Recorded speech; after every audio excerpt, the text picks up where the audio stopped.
Hello everyone, wishing you a peaceful and beautiful day. Under the harsh midday sun, Toan and Tu Diem run in panic along the same road, searching for each other. Only a few steps apart, yet not knowing where the other is. What was it that made them so afraid of losing one another? Now let's discover the story of Toan and Tu Diem together. And how do you think that moment will change their lives? If you enjoy this, don't forget to subscribe so you won't miss the next videos. The morning begins exactly like the mornings before. The cup of water is already on the table when Toan comes in from the yard. Tu Diem places it there with both hands, the way she always does. The movement is slow and familiar, something that has been repeated so many times it no longer needs words. He sits down, takes the cup, but does not drink right away. He looks at her a little longer than usual, not in a dramatic way, just a quiet pause as if he wants to carry the image of her with him for the rest of the day. Outside, the chickens scratch at the soil and the dry leaves move in small circles across the yard. A light wind passes through the banana trees behind the house and touches the wooden wall before fading away. Nothing in the yard suggests that this day will be different from any other. Only one small detail changes. Today she forgets the scarf she usually drapes over her shoulder. The scarf stays on the back of the wooden chair. It is the one she uses to wipe sweat, to cover her head when the sun is strong, to spread on the ground when she needs to sit for a moment. It still carries the faint shape of the way it rested there the night before. Neither of them notices it at first. Toan repeats his familiar sentence. Walk carefully. Do not overwork. Come home early. She nods, lifts the basket onto her back, adjusts the strap once so it sits evenly on her shoulder. Before stepping out, she turns to look at him once more. That small habit has never changed. He is still holding the cup. The door opens. The outside light enters the room and stretches across the cement floor. Then she walks onto the red dirt path that leads toward the market. He stands at the porch watching until she disappears behind the bamboo grove. He remains there a little longer, as if expecting her to come back and say she forgot something. The quiet lingers. The yard waits, but she does not return. He puts the cup down and walks to the back of the house. The unfinished drainage ditch from yesterday is waiting. The soil is still soft and dark, where water passed through during the night. He grips the hoe and continues digging. The work does not require thinking. Each movement follows the same rhythm. Metal hits the earth. Soil is pushed aside with his foot. He pauses once to straighten his back, then continues without looking up. The sounds of the garden stay the same, chickens moving, wind shifting the banana leaves, the distant voice of someone calling a child home for lunch, a motorbike passing far away, and then the silence returning. Near noon, the sun stands high and the air becomes heavier. Shadows shrink under the trees. Toan is bending down to level the fresh soil when he hears a motorbike stop at the gate. Uncle Tu speaks quickly, his voice slightly breathless. A woman has fallen on the road, her basket dropped. People are helping her sit by the roadside. He does not know who she is. She was coming from the market direction. The hoe stops in the air. That is the road Tu Diem took this morning. He does not ask another question. He runs. Barefoot, the hoe remains where it fell. His sandals lie beside the half-dug ditch, one turned slightly to the side as if he will return in a moment. The red dirt road at noon feels longer than usual. The heat rises from the ground and dust sticks to his feet. His breathing becomes louder than the sound of his steps. He runs past the sawmill. The worker is tying a stack of peeled wood and looks up when he sees Toan. She was here earlier. She asked for wood cores. She left a long time ago. He runs toward the market. The familiar stalls all give the same answer. They saw her before. She has not returned. Someone even asks if she sold out early today. Another person says she looked fine when she passed. Every answer sounds the same. Saw her earlier, do not know where she is now. At the commune medical station, Tu Diem is standing beside an old woman. The woman had felt dizzy on the road and slowly sat down on the grass. There was no one with her. Tu Diem met her on the way and brought her inside. She asked for water. She wiped the woman's face. She stayed until the breathing became steady again. Her basket is placed against the wall.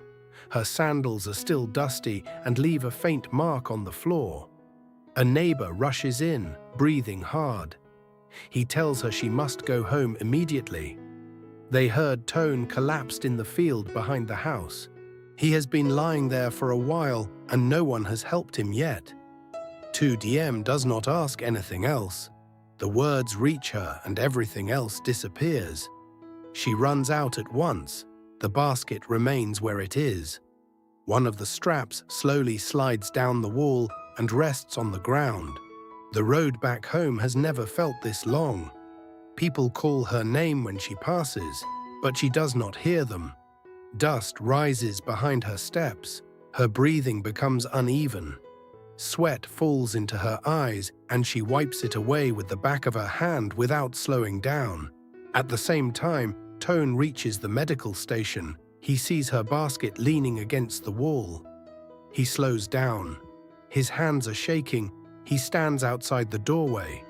Voices are coming from inside. Someone is asking for medicine. Someone is pouring water into a cup. None of the voices is hers. He does not dare to step in. He is afraid that if he walks inside, he will see something he cannot accept. Back at the house, Tu Diem runs straight to the back garden. The soil is wet. The ditch is half finished. The hoe lies on the ground. Toan's sandals are beside the edge of the ditch. She calls his name. There is no answer. The front door is open. The 2 cups of water from the morning are still on the table. One cup is half empty. The other has not been touched. A thin line of dust has settled near the base of the cup where his hand rested earlier. She sits down on the doorstep. Both hands rest on her knees. For the first time in a normal day, the yard in front of her feels completely empty. The banana trees are still. No sound of metal hitting soil. No footsteps. Even the chickens have moved to the shade. At the medical station, a passerby says that the basket belongs to Tu Diem. Toan does not respond. He turns and runs back to the road. The heat is the same. The dust is the same. But the road now feels unfamiliar. They are searching for each other on the same path, but in opposite directions. The red dirt road is still there, unchanged, but their footsteps are no longer the same as they were in the morning. Toan runs faster, his breathing heavy, his eyes fixed ahead, as if slowing down might make him miss her. From the opposite direction, Tu Diem leaves the doorstep. After calling his name once more without an answer, she runs along the path with only one thought, that she must find him. Her slow, familiar steps now hurried, her shirt stained with dust, her hair loosened by the wind, yet she does not stop. They see each other at the same moment from a distance, both pausing as if unsure it is real, then walking faster, no longer calm.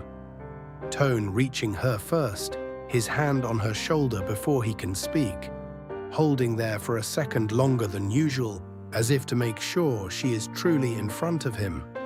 Tu Diem touching his arm still marked with soil, asking if he is all right, her voice low and urgent.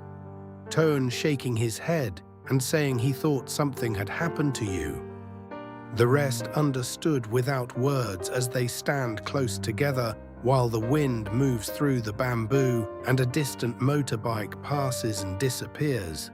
When they walk back, their steps slow, hands still held, neither of them wanting to let go first, Tu Diem telling him about the old woman by the roadside, first quickly, then more quietly, Toan not blaming her, only saying next time you must let me know. His voice deeper than usual, she nodding and tightening her grip, as if that small movement is an answer. At the porch they stop and look inside, the 2 cups of water from the morning still on the table. Everything the same except for the feeling inside them, Toan placing his sandals neatly and setting the basket against the wall.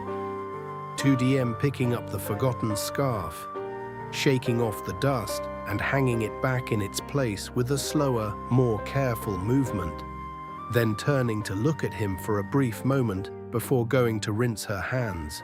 The afternoon passes in familiar quiet, Toan finishing the unfinished ditch in the garden, working slowly and looking toward the doorway where she sits rearranging the basket and counting the remaining corn, their eyes meeting again and again without calling, only needing to see the other is still there. When the light fades, Tu Diem brings a basin of water to the step. They wash their hands together, the water running through Toan's fingers still marked with soil, she wiping his hands first with the scarf before her own, Toan tying a small string to the basket strap and saying from tomorrow, take this with you so I can recognize it immediately even from far away. She touching the string and nodding, her expression calmer than it was at noon. Dinner is the same as before, pieces of cake and cups of water, but they sit closer, their shoulders almost touching. The familiar questions asked in softer voices, Tu Diem saying she was so frightened when she heard he had collapsed that she forgot the basket and did not feel the heat of the road while running. Toan answering that when he saw it at the medical station, he did not dare to step inside because he was afraid of what he might see, both falling silent for a moment, the silence no longer heavy but full. When everything is tidied, she spreads the mat, he lowers the lamp, the house sinking into darkness. They lie down beside each other, Toan holding her tighter than usual, she moving closer and placing her hand over his, while outside the insects begin their steady chorus and the banana leaves brush lightly against each other. He saying tomorrow he will wake early to finish the ditch, so the rainwater will not stand in the yard. She answering, she will leave earlier and come back sooner. The simple plans joining in the dark. The panic from noon gone, leaving only the quiet feeling that they have just passed through something and returned safely. Before sleep, Tu Diem whispers she was afraid she would not find him, her voice almost lost in the sound of the night. Toan not answering, only tightening his arm around her and resting his hand over hers. And in the small house everything returns to stillness. But from this day on, they both understand that every time one of them steps out through that door, the yard will no longer be an ordinary empty space. It will be a place that holds waiting, and the sound of returning footsteps will always matter more than before. Một buổi sáng tưởng như bình thường bắt đầu bằng chén nước quen thuộc và lời dặn dò nhẹ nhàng trước khi Tu Diem rời nhà ra chợ. Nhưng đến giữa trưa, một tin báo khiến toàn hoảng loạn chạy đi tìm cô. Trong khi ở chiều ngược lại, Tu Diem cũng hốt hoảng lao về nhà vì nghe anh gặp chuyện. Hai người chạy trên cùng một con đường, mang theo nỗi sợ mất nhau lần đầu hiện rõ trong tim. Khi gặp lại, không cần lời trách móc, chỉ còn lại cái chạm tay thật chặt và cảm giác vừa giữ được điều quý giá nhất. Buổi chiều trôi qua trong sự yên lặng quen thuộc, nhưng ánh mắt luôn tìm nhau. Bữa tối vẫn giản dị như mọi ngày, chỉ là những câu hỏi nhỏ trở nên ấm áp hơn. Đêm xuống, trong căn nhà nhỏ, họ nằm sát bên nhau và hiểu rằng từ hôm nay, mỗi lần rời đi, khoảng sân trước nhà sẽ luôn là nơi chờ đợi và yêu thương.